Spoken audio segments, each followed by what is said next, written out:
صباح الخير يا ماما. يا صباح العسل، يلا روحوا اغسلوا اسنانكم وشطفوا لحد ما احضر لكم الفطار.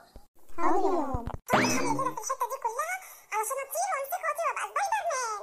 انا سبايدر مان. ولا اللي انت عامله ده يا ولا؟ عشان ابقى سبايدر مان يا ماما. ده انت كده قرد مان. انزل انزل يا ولا احسن تبص بالشبشب. شويه صغيرين بس. انزل يا ولا لا تقع. ما تخافيش عليا انا جامد. طب اقسم بالله لو وقعت ولا حاجه وقعت ولا الستاره وقعت ولا بوظت لي الدنيا، بص نهارك اسود.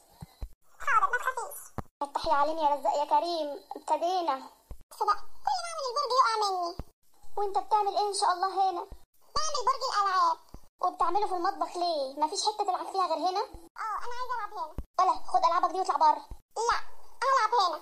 طب والله اوريك. يا ابن الجزمه، العابك وقعتني والله. ما انا سايباك.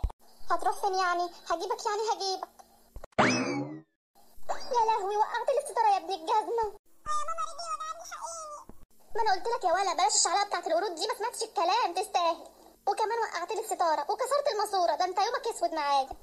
هتروح مني فين؟ هجيبك انت كمان. ماشي، هتروحوا مني فين؟ برضه هجيبكم. انا تعبت خلاص، هستريح شويه وبعدين اجري وراهم تاني. وبعدين في العيال القرود دول ما بيبطلوش كركبه في البيت، ولا لعب ولا جري ولا تنطيط ولا تكسير. الحل ايه؟ حد يقول لي. ايه ده؟ ايه اللي اتكسر تاني؟ بس يا كارما، ايه اللي اتكسر؟ عملت ايه يا مصيبه؟ ما عملتش حاجه، انا كنت عايزه اعمل اندومي، الطبق اتكسر بعد ما عملته. ايه؟ طبق اتكسر بعد ما عملتيه؟ يعني قصدك الطبق اتكسر وجواه الاندومي ووقع في الارض بقى ولحوس الدنيا وكمان الطبق اتكسر، صح؟ ايوه صح. يا نهارك منيل، هو انا ناقصه يا بنت؟ ده انا لسه مروقه ومنضفه، حرام عليكي. والله انا مدياكي بالشبشب.